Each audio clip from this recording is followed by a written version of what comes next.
Hello and welcome. I'm glad that you're here with us today as we continue our chronological read through of the Bible. Today, it kind of seems as though the wheels all fall off for the children of Israel. First place, we talk about Judah. After Jotham's death, his son Ahaz reigns in Judah for 16 years.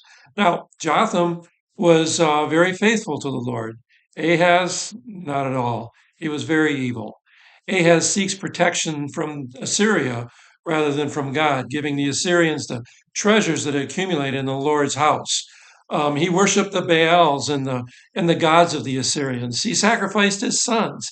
He even took the bronze altar which is used for sacrifice in the Lord's temple, and he converted it for use in divination.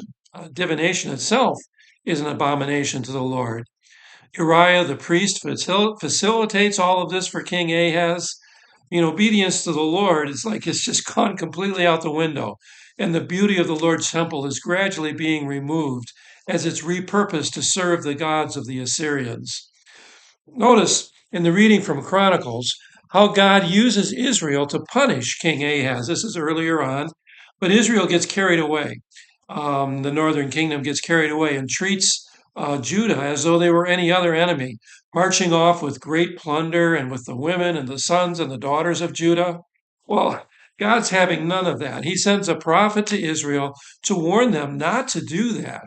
And certain of the chiefs confront the warriors that are returning home, challenging them, don't do this evil in the sight of the Lord. The warriors relent. The prisoners are treated well. They're returned to their homes um, and and um, and receive the care and so on that they need. It's at that point, though, that King Ahaz turns to the Assyrians for help rather than to the Lord, and all the rest of the things that I mentioned earlier kind of find their way through. Ahaz is unable to see his sin, to admit his sin. He doesn't acknowledge that God is disciplining him through the raids of Israel because of his sin. And even more, he doesn't recognize how God is protecting Judah, even as he disciplines them. I mean, God intervened and saw to it that the women and the children and so on were not taken out of Judah.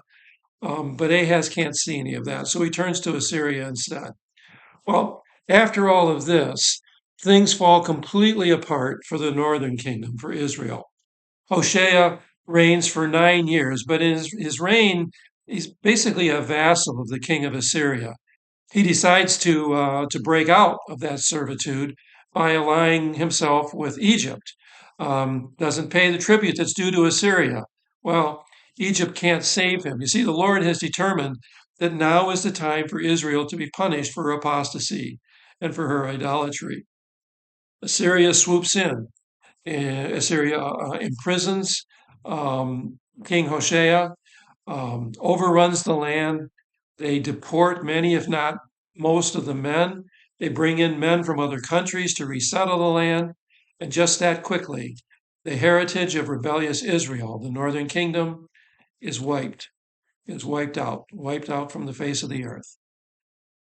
Kind of a sad note to end our reading on today, but that is where we are. Um, as always, I pray that God would be with you and bless you as we do our readings, and I do hope that the time that we're spending on these helps you to better see and understand what's going on in each of the readings. I look forward to gathering with you the next time.